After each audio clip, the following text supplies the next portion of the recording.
So hello guys, આજે છે 15 August 2024. Please like, subscribe and share. So let's start. તો આજે સૌ પ્રથમ ટોપિક છે ફ્લડ વોચ ઇન્ડિયા.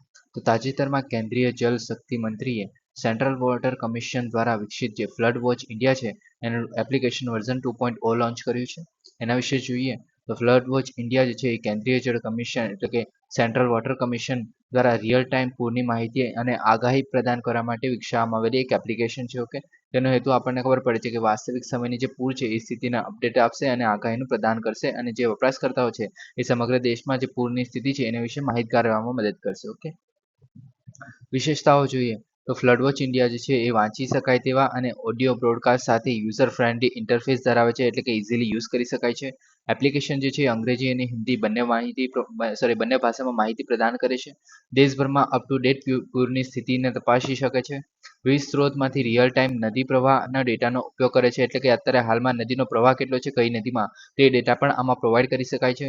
વપરાશકર્તાઓ જે છે ચોક્કસ સ્થાનો માટે પૂરની આગાહી એક્સેસ કરી શકે છે, એટલે કે ઓડિશાનો વ્યક્તિ છે એ ત્યાંની કોઈ નદી હશે તો તેને આપણે એક્સેસ કરી શકશે. ઓકે, જેમ કે આપણા ગુજરાતમાં નર્મદાની સ્થિતિ કેવી છે, અત્યારે કેટલું પાણી છે, તો એની આપણે સ્થિતિ જાણી શકીએ છીએ આ એપ્લિકેશન દ્વારા. રાજ્ય વ્યવહાર અને બેસિન મુજબની પૂરની આગાહી આપે છે. ઓકે, ફ્લડ વોચ ઇન્ડિયા સચોટતા માટે સેટેલાઇટ ડેટાનું વિશ્લેષણ, ગાણિતિક મોડેલિંગ અને રિયલ ટાઈમ જે મોનિટરિંગ છે એનો ઉપયોગ કરે છે, એટલે કે આની અંદર સેટેલાઇટ ડેટાનો પણ વિશ્લેષણ કરવામાં આવશે. ઓકે, ફ્લડ વોચ ઇન્ડિયા 2.0માં નવી સુવિધા જોઈએ તો 592 ફ્લડ મોનિટરિંગ સ્ટેશનને આવરી લે છે, અને 392 જેટલામાં વધારે એડ કરાયા છે સ્ટેશનો. અને જળાશયની માહિતીમાં છે કે 150 મુખ્ય જે જળાશયો છે એમાં સંગ્રહ સ્થાન વિશે પણ વિગતો પ્રદાન કરે છે, એટલે કે જે આપણે જળાશય જેમ કે નર્મદાનું જે સરદાર સરોવર ડેમ છે તો તેમાં કેટલું આપણે પાણી રોકી રાખ્યું છે તો એના વિગતો પણ આની અંદર પ્રદાન કરવામાં આવે છે. ઓકે, જેથી આપણે ડાઉન સ્ટ્રીમની જે પૂરની સમજણ છે એની મદદ મળી શકે. ઓકે,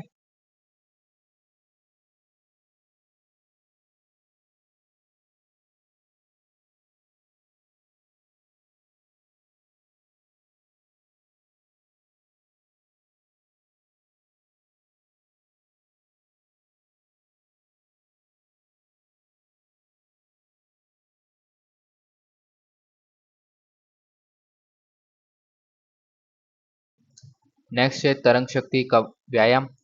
તો આ વ્યાયામ જે છે એ ભારતનો પ્રથમ બહુરાષ્ટ્રીય હવાઈ લડાયક કવાયત છે. ઓકે, એટલે કે આ જે છે એક્સરસાઇઝ એ બહુરાષ્ટ્રીય છે, યાદ રાખવું.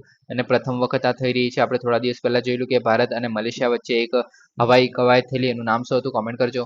આઈએફ દ્વારા આયોજિત જે ભારતીય વાયુસેના એટલે કે ઇન્ડિયન એરફોર્સ છે એના કવાયતનું આયોજન કરી રહ્યું છે. ઓકે, તેનો ઉદ્દેશ્ય છે ભારતની સંરક્ષણ ક્ષમતા અને પ્રદર્શનમાં ભાગ લેનારા વાયુદળો વચ્ચે આંતર કાર્યક્ષમતાને પ્રોત્સાહન આપવાનું છે, અને તે જે છે એ દ્વિવાર્ષિક રીતે યોજવાની યોજના ધરાવે છે. ઓકે, એટલે દર 2 વર્ષે આ કરવાની ટ્રાય કરશે. ઓકે, આગળ જોઈએ તો પહેલો તબક્કો જે છે એ તમિલનાડુમાં સુલુર એરબેઝ ખાતે થયો હતો.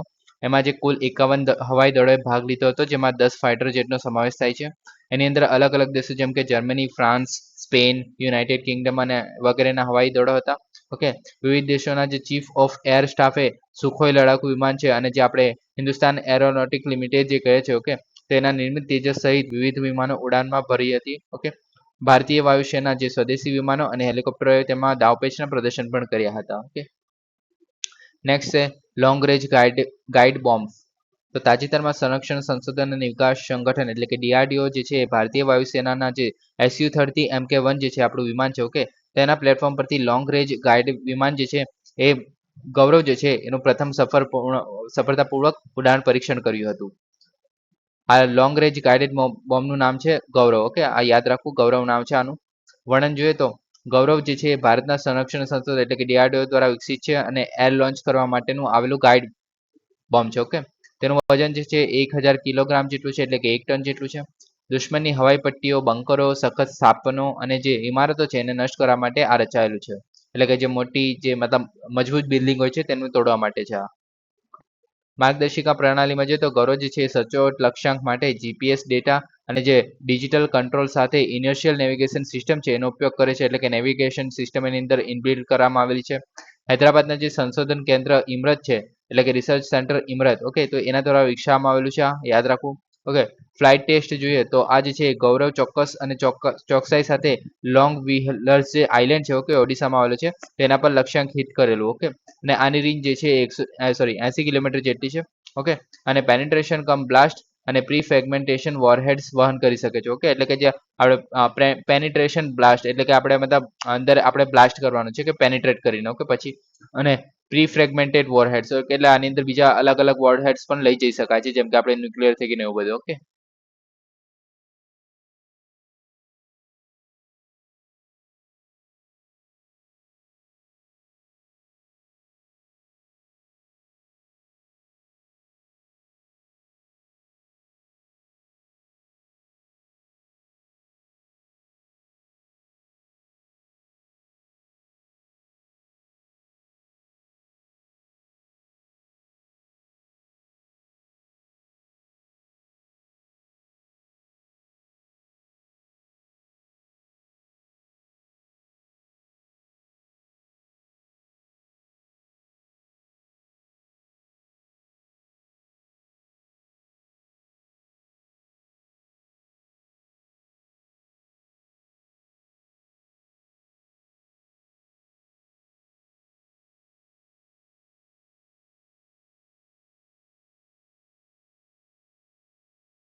હવે નેક્સ્ટ ટોપિક છે જાપાન. તો તાજેતરમાં જાપાનની હવામાન એજન્સીએ જણાવ્યું હતું કે નાનકાઈ ટ્રમ્પ જે છે એના પર જોરદાર ધ્રુજારી અને મોટા સુનામીની સંભાવનાને સામાન્ય કરતાં વધુ છે. ઓકે, એટલે કે આપણે ધરતીકંપ આવવાની વાત છે. ઓકે, હવે સૌપ્રથમ જોઈએ ટ્રમ્પ શું છે. ઓકે, તો નાનકાઈ ટ્રમ્પ જે છે એમાં એવું છે કે જે આપણે ફિલિપાઇન્સ પ્લેટ છે. ઓકે, અને જે આપણી યુરેશિયન પ્લેટ છે. ઓકે, તો એની નીચે આ જે ફિલિપાઇન્સ પ્લેટ છે એ જઈ રહ્યું છે કન્ટિન્યુઅસલી. ઓકે, તમને જોઈ શકો છો કે આ પહેલા તો આ જોઈ લો કે આપણું જે અરેબિયન સોરી આ ફિલિપાઇન્સ પ્લેટ અહીંયા છે અને આપણી જે યુરેશિયન પ્લેટ છે તે અહીંયા છે. ઓકે, તો આપણું જાપાન અહીંયા આવેલું છે. ઓકે, તો આ જે ફિલિપાઇન્સ પ્લેટ છે એ કન્ટિન્યુઅસલી યુરેશિયન પ્લેટની નીચે જઈ રહ્યું છે. ઓકે, તો નીચે જવાને કારણે જે છે એ આ ટ્રમ્પ રચાય છે. ઓકે, તો આમાં શું છે કે જે ફિલિપાઇન્સ પ્લેટની જે નીચે કન્ટિન્યુઅસલી જાય છે તો એને કારણે જે અમુક ટાઈમ પછી જે એક લિમિટ સુધી પહોંચ્યા પછી જે પાણી છે એ જે છે સુનામી સ્વરૂપે ઉછળે છે. ઓકે, તો એને કારણે આ સુનામી આવી શકે છે એવું કેવું છે જે આપણી જાપાનની એજન્સી છે તેનું. ઓકે, હવે નાનકાઈ ટ્રમ્પ વિશે જોઈએ તો એ જે છે જાપાનના હોન્શુ ટાપુ જે નાનકાઈડો છે તે પ્રદેશની દક્ષિણે સ્થિત સબમરીન ટ્રમ્પ છે. ઓકે, હવે તે લગભગ 900 કિલોમીટર ઓફશોર વિસ્તરે છે. અંતર્ગત ખામી જોઈએ તો તેને એક નાનકાઈ મેગા થ્રસ્ટ તરીકે ઓળખવામાં આવે છે. ઓકે, જે તે પ્રદેશમાં જે વિનાશક જે ધરતીકંપો છે એના માટે જવાબદાર છે. આ ટ્રમ્પ જે છે એ હાઇડ્રોકાર્બન ઈંધણ અને ખાસ કરીને જે મિથેન જે છે એના સ્ત્રોત તરીકે ગણવામાં આવે છે. ઓકે, જાપાન જે યુરેશિયન પ્લેટનો ભાગ છે તેની નીચે જે ફિલિપાઇન્સ જે સી પ્લેટ છે. ઓકે, તો એના કારણે જે સબડક્શન ઝોન બનાવે છે જે ચિહ્નિત કરે છે આને. ઓકે, હવે સબડક્શન ઝોન એટલે એને જ કહેવામાં આવે છે કે જ્યારે આ જે પ્લેટ છે એ નીચે જાય છે તો આને કહેવામાં આવે છે સબડક્શન ઝોન. ઓકે, એટલે કે એક પ્લેટ જે છે બીજા પ્લેટની નીચે જઈ રહ્યું છે એને કહેવામાં આવે છે સબડક્શન ઝોન. ઓકે, હવે સબડક્શન ઝોન એ જ એવો પ્રદેશ છે જે આ પૃથ્વીની જે બે ટેક્ટોનિક પ્લેટો છે. ટેક્ટોનિક પ્લેટો એટલે આપણે જે જોઈ કે જે ફિલિપાઇન્સ પ્લેટ અને જે આપણી યુરેશિયન પ્લેટ છે તો એને ટેક્ટોનિક પ્લેટ્સ કહેવાશે અહીંયા. ઓકે, તો ટેક્ટોનિક પ્લેટ એટલે મોટી પ્લેટો. ઓકે, અને એક પ્લેટ જે છે એ બીજા પ્લેટની નીચે જાય છે અથવા સબડક થાય છે તો ત્યારે જોવા મળે છે. ઓકે, ટેક્ટોનિક પ્લેટ જે છે પૃથ્વીના પોપડાના વિશાળ ટુકડાઓ છે જે પ્લેટની સીમાઓ પર એકબીજા સાથે ક્રિયા પ્રતિક્રિયા કરતા હોય છે. ઓકે, જેને કારણે આપણો હિમાલય પણ રચાયો છે. ઓકે, પણ આપણામાં એવું છે કે જે આપણી જે યુરેશિયન પ્લેટ છે અને જે ઇન્ડિયન પ્લેટ હતી ઓકે તો એ જે છે એકબીજાને નીચે સબડક નહીં થઈ કેમ કે બંને કોન્ટિનેન્ટલ હતી એટલે. ઓકે, બંને જમીનવાળી હતી તેને મતલબ બંને સમાન આપણે કહી શકાય કે સમાન વજનની હતી. ઓકે, તો એને કારણે હિમાલય રચાયો છે એ તમને બધાને ખબર જ હશે. ઓકે, સબડક્શનની પ્રક્રિયા જો તો પ્લેટ ટેક્ટોનિક્સમાં નિર્ણાયક ભૂમિકા ભજવે છે અને જ્યાં પૃથ્વીના બાહ્ય શેલના ભાગો નીચલા આવરણ પર સરકતા હોય છે અને ખંડો સાથે લઈ જાય છે. ઓકે, ભૌગોલિક વિતરણ જોઈએ તો સબડક્શન ઝોન જે છે પેસિફિક મહાસાગરની જે ધાર છે એની આસપાસના ઘોડાની નાળ આકારનો બનાવે છે. ઓકે, તેઓ USA, Canada, Russia, Japan, Indonesia, New Zealand અને દક્ષિણ અમેરિકાની જે દક્ષિણી જે ધાર છે જેને આપણે રિંગ ઓફ ફાયર કરીએ છીએ. ઓકે, તમને ખબર જ હશે આપણે આ જે રિંગ ઓફ ફાયર છે. ઓકે, આપણે ઓસ્ટ્રેલિયાથી અહીંયાથી સ્ટાર્ટ થાય છે. ઓકે, અને આગળ જઈને પછી આપણે જે જાપાન છે, ફિલિપાઇન્સ છે, ઓકે, તો એ બધાને કવર કરે છે. પછી આગળ આપણે રશિયા છે, સોરી નોર્થ અમેરિકા છે, ઓકે, રશિયા પછી નોર્થ અમેરિકા છે, પછી સાઉથ અમેરિકા છે, તો ત્યાં સુધી આપ જાય છે. ઓકે, આને કહેવામાં આવે છે આપણે રિંગ ઓફ ફાયર, જે પેસિફિક ઓશનમાં બનાવે છે. ઓકે ઓકે હવે આ જે ઝોન છે એ તીવ્ર ધરતીકંપ પ્રવૃત્તિ અને જ્વાળામુખી પ્રક્રિયાઓ માટે વર્ગીકૃત થયેલું છે. કે બધાને ખબર છે. ઓકે, સિસ્મિક અને જ્વાળામુખી પ્રવૃત્તિ સબડક્શન ઝોન છે એ વિશ્વમાં સૌથી મોટા ભૂકંપ જે 80% જે છે એના માટે જવાબદાર હોય છે. આ બધી જગ્યાએ સબડક્શન થતું હોય છે. જે પેસિવ પ્લેટ છે ત્યાં અલગ અલગ પ્લેટો છે, જેમ કે યુરેશિયન પ્લેટ છે અને બીજી અલગ અલગ પ્લેટ્સ છે એકબીજા નીચે જતી હોય છે. તો એને કારણે આ જે આપણે જ્વાળામુખી અને ધરતીકંપો જોવા મળે છે અહીંયા. ઓકે, તેઓ ગ્રહના મોટા ભાગના જે સક્રિય જ્વાળામુખીનું પણ આયોજન કરે છે અને પ્લેટની અથડામણ અને સબડક્શન એક ગતિશીલ વાતાવરણ બનાવે છે, જ્યાં ભૂસ્તરશાસ્ત્રીઓ જે છે એ દળોને પણ આ ગ્રહને આકાર આપે છે. ઓકે, હવે જાપાન વિશે જોઈએ તો એ જે છે એશિયાના પૂર્વ કિનારે આવેલો ટાપુ છે. ઓકે, અને તે જે છે ઓકોત્સ્ક જે સમુદ્ર છે એથી એના ઉત્તરમાં જે છે અને જે પૂર્વ છે એ ચીન સમુદ્ર, ઓકે, દક્ષિણમાં તો ત્યાં સુધી વિસ્તરેલો છે. કે તમે જોઈ શકો છો અહીંયા. ઓકે, આ છે આપણો ઓસ્કોસ સમુદ્ર અને આપણે છે ઈસ્ટ ચાઇના સી. ઓકે, તો એ બંનેની વચ્ચે આવેલું છે. ઓકે, અને અહીંયા આવેલું છે આપણે ચાઇના અને જાપાન વચ્ચે sea of Japan, okay, East C કહેવામાં આવે છે. ઓકે, અને આ બાજુ છે પેસિફિક ઓશન. ઓકે, આટલું જોઈ લેવું. ઓકે, આગળ જોઈએ તો જે ઉત્તરથી દક્ષિણ તરફ 4 મુખ્ય ટાપુઓ છે, જે હોકાઈડો છે, હોન્સુ, સિકોકુ અને ક્યુશુ છે.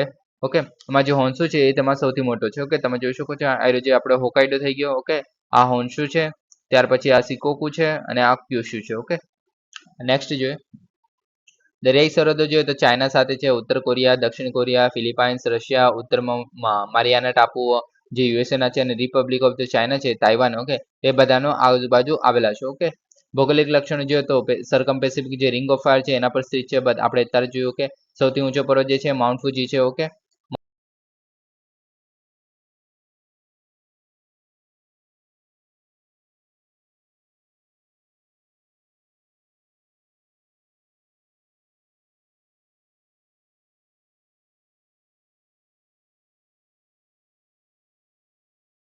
તમે જોઈ શકો છો અહીંયા છે માઉન્ટ ફુજી અને સિયોનાનો જે નદી છે એ લાંબી નદી છે જાપાનની સૌથી. ઓકે, સિનાનો નદી તમે જોઈ શકો છો અહીંયા છે. ઓકે, નેક્સ્ટ જોઈએ DDoS હુમલા. તો ટેક અબજોપતિ ઇલોન મસ્કે એક્સ પર જે મોટા DDoS distributed denial of services જે હુમલા છે એને ધ્વજાંકિત કર્યો, જેને ભૂતપૂર્વ યુએસએ પ્રમુખ ડોનાલ્ડ જે ટ્રમ્પ છે એમની સાથે જે ઇન્ટરવ્યુ હતું એના પ્રસારણમાં વિક્ષેપ પાડ્યો હતો. ઓકે, હવે ડિનાયલ ઓફ ધ સર્વિસીસ વિશે તમને ખબર જ હશે, એટલે કે તમને જો કોઈ મતલબ સર્વિસ આવતી હોય ઇન્ટરનેટની, ઓકે, તો તેને ડિનાય કરવામાં આવે છે, રોકવામાં આવે છે, તો તેને કહેવામાં છે ડિનાયલ ઓફ સર્વિસીસ. ઓકે, હવે આના વિશે આગળ જોઈએ તો આ જે એટેક છે એ લક્ષિત સર્વર સેવા અથવા તો નેટવર્કના જે સામાન્ય ટ્રાફિકને ઇન્ટરનેટના ટ્રાફિકથી પૂરથી જે મતલબ ટ્રાફિકનું જે પૂર છે એનાથી ભરીને વિક્ષેપિત કરવાનું હોય છે. એટલે કે તમારા જે સર્વર હોય છે તેની અંદર એટલા બધા જે મતલબ ડેટા અથવા તો આપણે એટલું બધું ટ્રાફિક લાવવામાં આવે છે જેથી તમે જે એક્સેસ કરતા હોય ને ઇન્ટરનેટ તે અટકી જાય. ઓકે, એનો ધ્યેય જે છે એ કાયદેસર રીતે વપરાશકર્તાઓ માટે અનુપલબ્ધ બનાવવાનું છે. એટલે કે જે ધ્યેય છે મતલબ આપણે જે ડેટા છે એને વપરાશકર્તા માટે અનુપલબ્ધ કરવાનું છે. એટલે કે એક રીતે સેવાનો જે છે ઇનકાર કરવાનું હોય છે. ઓકે, હવે સુરક્ષા પરિમિતિનો ભંગ કરતા અન્ય જે સાયબર હુમલાઓ છે એનાથી વિપરીત જે DDoS જે છે એના હુમલા જે છે એ ડેટા ચોરી કરવાને બદલે સુલભતામાં ખલેલ પહોંચાડવાનું છે. ઓકે, આમાં કોઈ ડેટા ચોરી કરવાનો કોઈ આપણે મતલબ એને મોટિવ નથી હોતો, ફક્ત જે આપણી સર્વિસ જે ચાલતી હોય એને ડિનાય કરવાની હોય છે. ઓકે, હવે આગળ જોઈએ તો આ જે હુમલા છે એમાં ચેડા કરેલા મશીનના નેટવર્ક્સનો સમાવેશ થાય છે. એટલે કે જે બોટ્સ અથવા તો જે ઝોમ્બી કહેવામાં આવે છે તો એ જે છે હુમલાખોરો દૂરથી નિયંત્રિત કરી શકે છે. અને આ જે મતલબ આ જે બોટ્સ અથવા તો એ છે તો એ જે છે બોટનેટ બનાવે છે અને એને કારણે આજે એક સાથે હુમલો કરે છે સામૂહિક બળ લગાવીને. તો એને કારણે જે દરેક બોટ છે એ દૂરક સૂચના આપેલી હોય છે અને એ જે છે દરેક બોટના લક્ષ્ય જે મતલબ જે આઈપી એડ્રેસ હોય છે તેના પર જ વિનંતીઓ મોકલે છે. એટલે કે આ બધા બોટ જે છે એક સાથે આ જે આઈપી એડ્રેસ હોય છે, ઓકે, તો તેના પર જ એક સાથે હુમલો કરે છે અને તીવ્ર માત્રામાં સર્વર અથવા તો નેટવર્કને દબાવી દે છે. તેને કારણે જે કાયદેસર રીતે જે ટ્રાફિક છે એમાં વધારો થઈ જાય છે અને જે આપણું જે સર્વિસ હોય છે તે ડિનાય થઈ જાય છે. ઓકે, જે ટ્રાફિકથી અલગ કરવું પડકારજનક હોય છે, કેમ કે આ મતલબ ઇન્ટરનેટથી જ આવતું હોય છે એને કારણે. ઓકે, તો એને કારણે આ બોટ મતલબ એક કાયદેસર ઇન્ટરનેટના ઉપકરણ તરીકે વર્તતા હોય છે. ઓકે, તેને કારણે આને આપણે ઓળખવું પણ અઘરું બની જાય છે, પ્લસ આપણને સર્વિસ પણ નથી મળતી. ઓકે, હવે આમાં જોઈએ તો એ જે છે અન્ય દૂષિત પ્રવૃત્તિ માટે સ્મોક સ્ક્રીન તરીકે સેવા આપે છે, એટલે કે આપણે બીજું કોઈ કાંડ કરવું હોય કે આના થ્રુ તો એક મતલબ ઇન્ટરનેટની સેવા તો અટકી જ જશે, પ્લસ આપણા ડેટા પણ આમાં ચોરી થઈ શકે છે બીજું કોઈ હુમલો એની સાથે કરવામાં આવે તો. ઓકે, અને સુરક્ષા ઉપકરણોને પણ દૂર કરવામાં ઉપયોગી તરીકે લેવામાં આવે છે આને. ઓકે, ડીડીઓએસના હુમલામાં શોષિત મશીન અથવા તો જે કમ્પ્યુટર અથવા તો અન્ય નેટવર્ક સાધનોમાં સમાવેશ થઈ શકે છે, જેમ કે internet of the things. Okay, આપણને ખબર જ છે. ઓકે, હવે આપણે આગળ જોઈએ તો હવે આપણે સ્પાઈવેર એટલે કે આપણે જેટલું પણ આપણે જે આ હુમલાઓ થાય છે એના વિશે પ્રોપરલી જોઈએ. ઓકે, હવે સ્પાઈવેર કોને કહેવામાં આવે છે કે દૂષિત સોફ્ટવેરનો એક પ્રકાર જે માલવેર છે. ઓકે, માલવેર તરીકે પણ ઓળખવામાં આવે છે. ઓકે, તે જે છે વપરાશકર્તાની જાણ વિના ઇન્સ્ટોલ થઈ શકે છે. ઓકે, અને ઉપકરણમાંથી જે સંવેદનશીલ માહિતી છે એની ચોરી કરી શકે છે, તો તેને કહેવામાં આવે છે. ઓકે, હવે એની સામે જે આપણે સાયબર સુરક્ષા લઈએ છીએ તેને કહેવામાં આવે છે સાયબર સુરક્ષા, એટલે કે હુમલા, નુકસાન, દુરુપયોગ અને જે આર્થિક જાસૂસીથી જે ગંભીર માહિતીનું ઇન્ફ્રાસ્ટ્રક્ચર સહિત જે સાયબર સ્પેસ છે એને સુરક્ષિત કરવાની પ્રથા છે તેને કહેવામાં આવે છે સાયબર સુરક્ષા. ઓકે, હવે સાયબર સ્પેસ કોને કહેવામાં આવે છે તો કે જે માહિતીનું વાતાવરણ જે છે એક વૈશ્વિક ડોમેન છે જેમાં ઇન્ટરનેટ, ટેલિકોમ નેટવર્ક છે, કોમ્પ્યુટર સિસ્ટમ છે, એમ્બેડેડ પ્રોસેસર્સ છે, કંટ્રોલર્સ છે. ઓકે, તો જેવા ઇન્ટરકનેક્ટેડ જે આઈટી ઇન્ફ્રાસ્ટ્રક્ચર છે એનો સમાવેશ કરવામાં આવે છે અને આ બધું સાથે જોડીને એક આપણે સાયબર સ્પેસ બનાવે છે. આમાં આપણો મોબાઈલ પણ આવી જાય છે. ઓકે, હવે આમાં ક્રિટિકલ ઇન્ફોર્મેશન ઇન્ફ્રાસ્ટ્રક્ચર તો જે માહિતી ટેકનોલોજી અધિનિયમ કલમ 70A1 છે તેના મુજબ જે કમ્પ્યુટર સંસાધનો જેનાથી અસમર્થતા અથવા તો જે વિનાશ જે રાષ્ટ્રીય સુરક્ષા થઈ શકે, એટલે કે અથવા તો મતલબ આપણી જે રાષ્ટ્રીય સુરક્ષા છે, અર્થતંત્ર છે, જાહેર આરોગ્ય અથવા તો જે સલામતી છે એના પર જે કમજોરી એટલે કે એના સામે જો પડકાર આવી શકે. ઓકે, તો તેને કહેવામાં આવશે આપણે ક્રિટિકલ ઇન્ફોર્મેશન જે ઇન્ફ્રાસ્ટ્રક્ચર છે, તો એમાં આ બધાનો સમાવેશ થાય છે અને આના પર જો કોઈ અટેક થાય ઓકે તો તે મોટા પ્રકારનો હશે. ઓકે, હવે સાયબર અટેક જોઈએ તો બીજાની જે માહિતી સિસ્ટમનો ભંગ કરવા અને દૂષિત અને ઇરાદાપૂર્વકનો જે પ્રયાસ છે તેને કહેવામાં આવે છે. અને ગુનેગારોમાં અન્ય વ્યક્તિ અથવા તો અન્ય સંસ્થાઓ પણ જે બીજી વ્યક્તિ અથવા તો સંસ્થા હોઈ શકે છે. ઓકે, મતલબ એને પણ હુમલો કરી શકે છે. ઓકે, હવે સાયબર હુમલા પાછળનો જે હેતુ શું હોય છે મોસ્ટલી તો એ જે છે બેંકો અને નાણાકીય સંસ્થાઓને લક્ષ્ય બનાવતા હોય છે. ઓકે, ડેટા ચોરી કરવા માટે રાષ્ટ્રની મહત્વપૂર્ણ જે સંપત્તિ છે એના પર હુમલો કરવામાં આવે છે, જેમ કે આપણે સેનાની જો કોઈ મતલબ ડેટા લીક કરવા હોય તો તેના વિશે. ઓકે, પછી પ્લાન્સ અને ડેટા માટે કોર્પોરેટ અને મિલિટરી સર્વિસીસનો આપણે પેનિટ્રેટ કરી શકીએ, જેમ મેં કીધું અત્યારે. ઓકે, ઇન્ટેલિજન્સ જે ગેધરિંગ કરવામાં આવે છે. ઓકે, અને ચોક્કસ સંદેશો વાયરલ રીતે ફેલાવે એટલે કે આપણે જો કોઈને અફવા ફેલાવી તો પણ આનો યુઝ કરી શકાય છે. ઓકે, સાયબર હુમલાના પ્રકાર જોઈએ તો સૌપ્રથમ આવે છે માલવેર. ઓકે, તો એમાં જે રેન્સમવેર અથવા તો સ્પાયવેર, વોર્મ્સ, વાયરસ અને જે ટ્રોજન છે એના સહિત જે કમ્પ્યુટર અથવા તો નેટવર્કને જે નુકસાન પહોંચાડવાનું સોફ્ટવેર છે તેને કહેવામાં આવે છે cyber. Okay, sorry malware. Okay, phishing જોઈએ તો અંગત માહિતી ભેગી કરવી. ઓકે, એના માટે ભ્રામક ઈમેલ અથવા તો વેબસાઇટનો આપણે ઉપયોગ કરવામાં આવે છે, એટલે કે આ જે છે આપણે ઈમેલ આપણા ફોન પર અથવા તો વેબસાઇટ પર આપણે કોઈ જોઈએ તો એ જે છે ઓટોમેટિકલી અંદર આવી જશે અને પછી આપણી જે માહિતી ડેટા છે એને આપણે મતલબ ચોરી કરશે. ઓકે, તો તેને કામ આવે છે ફિશિંગ. ઓકે, સેવાનો ઇનકાર એટલે કે ડિનાયલ ઓફ ધ સર્વિસીસ જે અત્યારે હુમલો થયો હતો તે એ જે છે મશીનો અથવા જે નેટવર્ક છે એને ટ્રાફિકને દબાવીને અથવા તો ક્રેશ થવાનું કારણ બનીને તેને એક્સેસ બંધ કરવાનું ટ્રાય કરે છે. ઓકે, તો એને કામ આવે છે ટ્રાફિક મતલબ ભરી દે એ રીતે. ઓકે, તેના કામ આવે છે denial of services. Okay, man in the middle એટલે કે આ જે બે પક્ષોનો જે વ્યવહાર થતો હોય તો તેને ડેટાની મતલબ એને અટકાવીને પછી બંનેની જે ડેટા ચોરી કરે છે તેને કહેવામાં આવે છે man in the middle. Okay, પછી છે એસક્યુએલ ઇન્જેક્શન.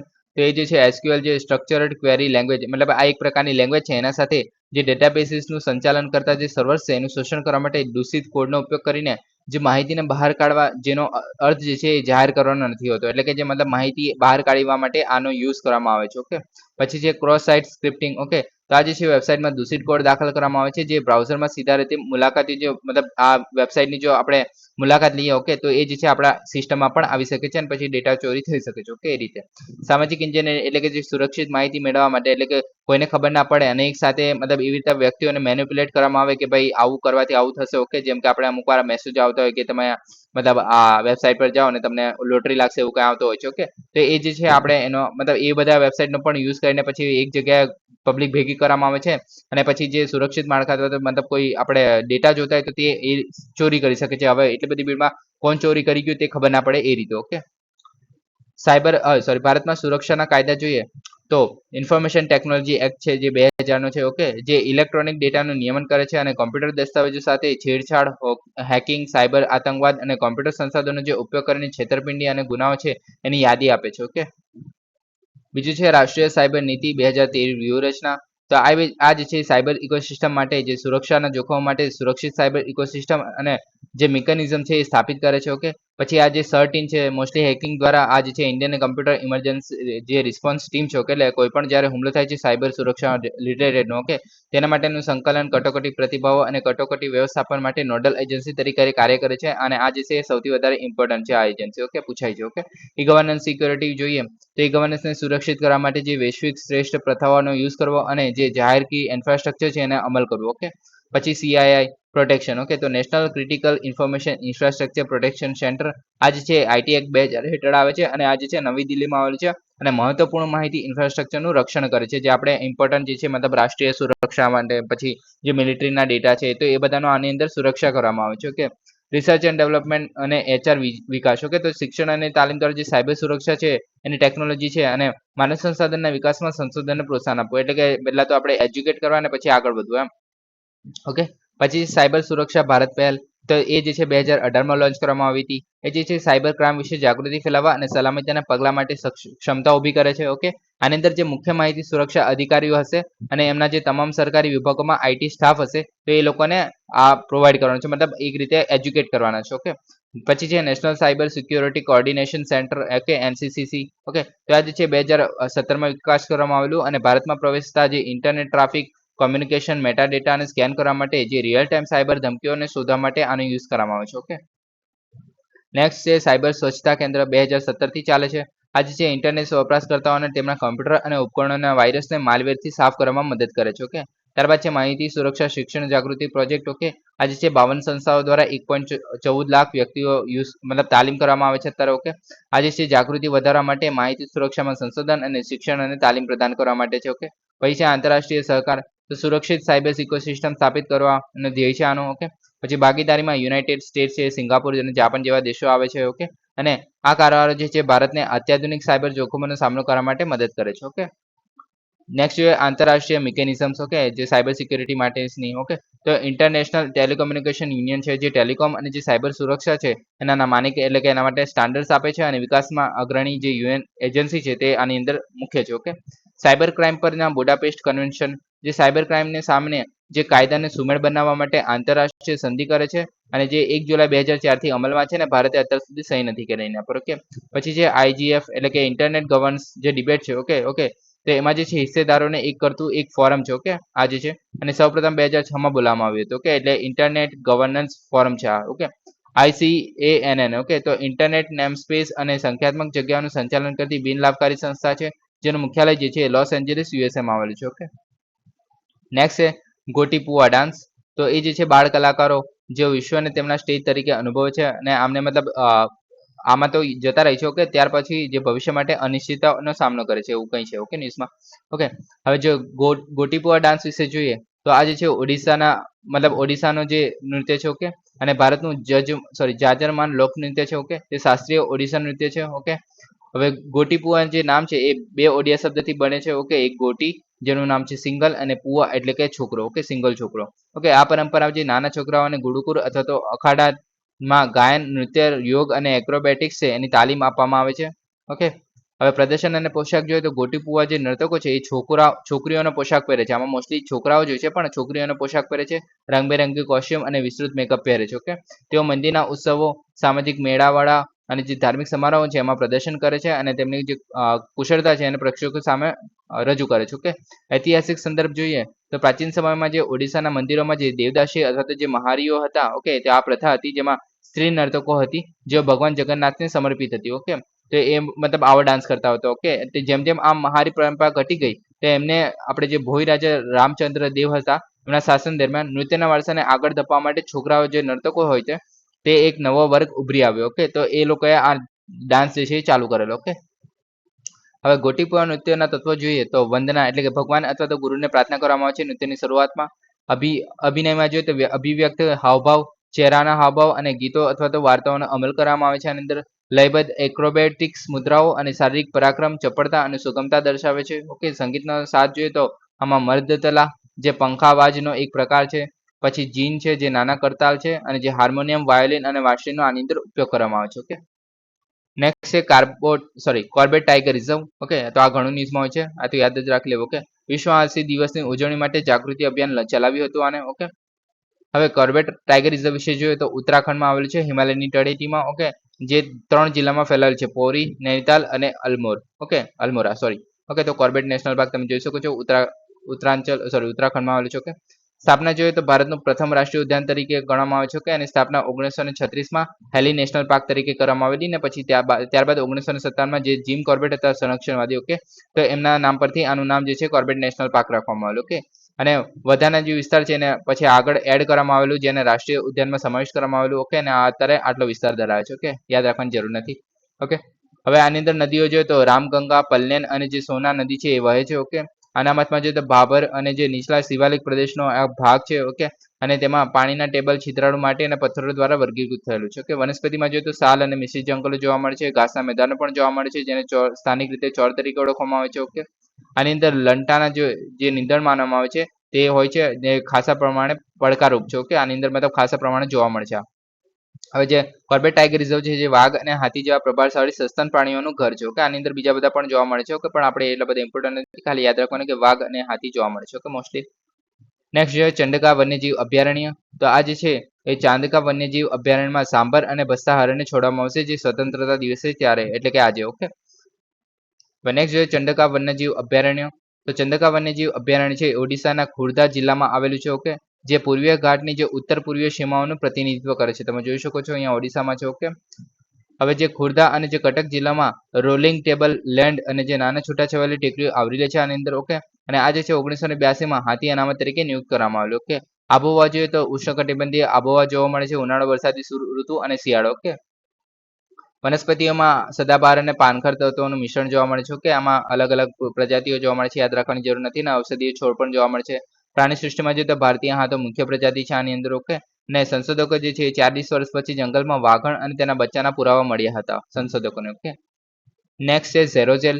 ઓકે, તો સંશોધકોએ સિલિકાના જે નેનો પાર્ટિકલ્સ અને કેલ્શિયમને સમાવિષ્ટ કરતું જે છિદ્રાળુ સંયુક્ત ઝેરોજેલ ડ્રેસિંગ છે એ વિકસાવ્યું છે, જે લોહીના ગંઠાઈને આપણે ઝડપથી મદદ કરે છે અને અનિયંત્રિત જે હેમરેજ છે એમાં રાહત આપે છે. એટલે કે આપણે જો કોઈ જગ્યાએ વાગ્યું હોય અને જો લોહી બંધ ના થતું હોય તો ત્યારે આ જેલનો યુઝ કરી શકાય છે, એ રીતે છે. ઓકે, હવે આ જે ઝેરોજેલ છે એ જેલના નક્કર સ્વરૂપો છે, તેમને સંકોચવામાં અવરોધન વિના જે સૂકવીને મેળવવામાં આવે છે. ઓકે, એટલે કે મતલબ આપણે આગળ જોઈશું કે કેવી રીતે બનાવવામાં આવે છે. ઓકે, સુકવણી પ્રક્રિયામાં પરંપરાગત જે પદ્ધતિ છે એનો ઉપયોગ કરીને પ્રમાણભૂત પરિસ્થિતિઓમાં દ્રાવક બાષ્પીભવનનો સમાવેશ કરવામાં આવે છે. એટલે કે આને મતલબ એકવાર આપણે એક કામ કરીએ એને પહેલા જોઈ લઈએ. ઓકે, તે બે પ્રકારના પહેલા તો જોવા મળે છે, એરજેલ અને ઝેરોજેલ. ઓકે, તો એરોજેલ જે છે એમાં જેલમાંથી જે મતલબ આ જે જેલ હોય છે એમાંથી પ્રવાહી જે છે એ સુપર ક્રિટિકલ સ્થિતિમાં કાઢવામાં આવે છે, અને આ જે ઝેરોજેલ છે એમાં સપાટીનું ક્ષેત્રફળ મોટું હોય છે. એટલે કે આમાંથી મતલબ આ કોઈ મટીરિયલ હોય છે. ઓકે, તો એમાંથી ફટાફટ આપણે જો પાણી બહાર કાઢીએ, પ્રવાહી જે છે સુપર ક્રિટિકલ સ્થિતિમાં બહાર કાઢીએ. ઓકે, તેને કારણે આની અંદર છિદ્રો બને છે અને એ જે છે છિદ્રો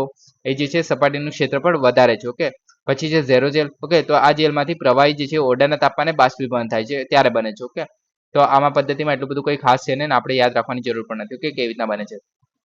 ઓકે, મુખ્ય ગુણધર્મમાં જોઈએ તો મેસોપોરસ જે ઝેરોજેલના છિદ્રોનું નેટવર્ક હોય છે. એટલે કે આની અંદર જે છિદ્રો હોય છે તે એકબીજા સાથે કનેક્ટેડ હોય છે અને આ જે છે તેઓ ઊંચા તાપમાને સામનો કરી શકે છે. ઓકે, થર્મલ સ્થિરતા આની વધારે છે. ઓકે, પછી આ જે છે બિનઝેરી, ખર્ચ અસરકારક અને જૈવ સુસંગત છે, અને ઉચ્ચ સપાટીની વિસ્તાર અને ઉચ્ચ છિદ્રાળુતા છે. ઓકે, હવે તમે માની શકો છો કે આની જો આપણે સરફેસ એરિયા જે કહીએ છીએ. ઓકે, ધારો કે તમારી પાસે કોઈ માની લો કે કોઈ ડ્રમ છે. ઓકે, તો એની જે સરફેસ એરિયા છે અને જે કોઈ ડ્રમ છે અને એની અંદર જે મતલબ મોટા મોટા છિદ્રો જોવા મળે છે. ઓકે, તો આનો જે સરફેસ એરિયા છે આપણે જે મતલબ પાણી રેડશું તો આની જગ્યા વધારે આની અંદર રહેશે એ રીતે. ઓકે, ઓકે, મતલબ છિદ્રો પાણી નહીં નીકળી જાય, મતલબ ડ્રમ નહીં. આપણે જો સ્પોન્જનું ઉદાહરણ લઈએ તો તે રીતે આ સ્પોન્જ છે. ઓકે, એ રીતે. ઓકે, મતલબ આ જો આપણે ખાલી ચોરસ માની લઈએ. ઓકે, કોઈ મતલબ સખત ઘન માની લઈએ તો આની અંદર પાણી નહીં રહે. ઓકે, પણ છિદ્રો આપણે સ્પોન્જ લઈએ તો એની અંદર પાણી રહેશે એ રીતે. ઓકે, તાજેતરનું સોરી હવે ઉદાહરણમાં જોઈએ તો કાર્બન આધારિત ઝેરોજેલ અને સિલિકા આધારિત એરોજેલ જોવા મળે છે. ઓકે, મેસોપોરસ સામગ્રી તરીકે અને દવાના વિતરણ પ્રણાલીમાં વપરાય છે. ઓકે, આપણે બે પ્રકાર તો જોઈ લીધા એના. ઓકે, તાજેતરનું સંશોધન જોઈએ તો અત્યંત છિદ્રાળુ સ્પોન્જ ઝેરોજેલ જે છે હેમોસ્ટેટિક ડ્રેસિંગ માટે યુઝ કરી શકાય છે. ઓકે, માં પદાર્થોમાં સિલિકા, નેનો પાર્ટિકલ્સ અને કેલ્શિયમનો યુઝ થાય છે. ઓકે, અને આ જે છે સેલ રિસેપ્ટર સાથે જોડાય છે. ઓકે, કમર્શિયલ ડ્રેસિંગની સરખામણીમાં જે બ્લડ ક્લોટિંગ જે ઇન્ડેક્સમાં તે ઘણો વધારો કરે છે. ઓકે, એટલે કે આપણે જે કમર્શિયલ ડ્રેસિંગ જે કરવામાં આવે છે રૂથી. ઓકે, તેની સરખામણીમાં જો આપણે આ વસ્તુનો યુઝ કરીએ તો એમાં 13% ઘણો વધારો જોવા મળે છે બ્લડ કોટિંગમાં. ઓકે, બ્લડ ક્લોટિંગ એટલે જે આપણે લોહી જામું જેવું છે. ઓકે, બહુવિધ છિદ્રો જોવા મળે છે. ઓકે, 30 માઇક્રોમીટરના. ઓકે, આ જે ઉચ્ચ શોષક ક્ષમતાવાળો ફાળો આપે છે. ઓકે, ગંઠાઈ જવાની ક્ષમતામાં સુધારીને કારણે લોહીનું ઝડપી શોષણ થાય છે આની અંદર. ઓકે, નેક્સ્ટ છે કિલીમંજારો.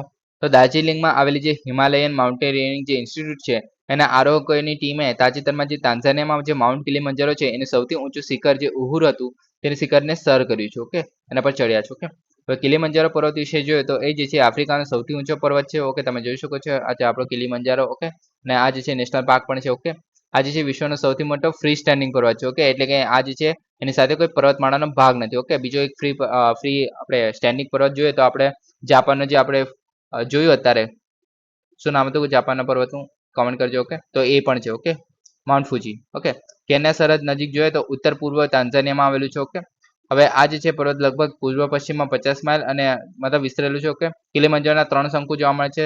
આ જે છે સ્ટ્રેટો વોલ્કેનો છે. આ યાદ રાખો, આપણે થોડા દિવસ પહેલા સ્ટ્રેટો વોલ્કેનની પણ વાત કરેલી. વોલ્કેનોના અલગ અલગ પ્રકાર જોઈ લેવામાં. ઓકે, કિબો, મોવેન્સી અને સીરા આ 3 એ શંકુના બનેલું છે જે કિલીમંજારો છે તે. ઓકે, તમે જોઈ શકો છો આજે કિલીમંજારો. ઓકે, આજુબાજુના દેશો જોઈએ તો કેન્યા છે, યુગાન્ડા છે. ઓકે, કોંગો છે, democratic Republic of Congo. Okay, next જોઈએ તો કિબો જે છે 3 જ્વાળામુખીની રચનાઓમાં સૌથી ઊંચું છે અને નિષ્ક્રિય જ્વાળામુખી છે. અને 2 શંકુઓ છે જે મોવન્સી અને સીરા એ પણ લુપ્ત જ્વાળામુખી છે. ઓકે, આ જે ઉહુર પીક જે છે આફ્રિકાનું સૌથી મોટું મુક્ત સ્થાયી શિખર છે અને જ્વાળામુખી શંકુ કિબો પર સ્થિત છે. ઓકે, પર્વત તેના બર્ફીલા ઢંકાલે શિખર માટે પણ પ્રખ્યાત છે. ઓકે, આમાં 3 વનસ્પતિ ક્ષેત્રો પણ જોવા મળે છે. ઓકે, જેમ કે નીચલા ધોળા મોન્ટેન જંગલો, હીથ અને મૂળલેન્ડ છે, આલ્પાઇન રણ છે, સમિટ જોવા મળશે. ઓકે, હવે યુનેસ્કો વર્લ્ડ હેરિટેજ સાઇટનો આને દરજ્જો પણ મળેલો છે 1987માં. ઓકે, જે આપણે યુનેસ્કો વર્લ્ડ હેરિટેજ સાઇટ જે કહે છે કિલીમંજારો રાષ્ટ્રીય ઉદ્યાનને મળેલો છે. ઓકે, જે ઓકે, સો ગાઈઝ આજ માટે આટલું જ. Please subscribe, like and share. Thank you for listening. જય હિન્દ, વંદે માતરમ.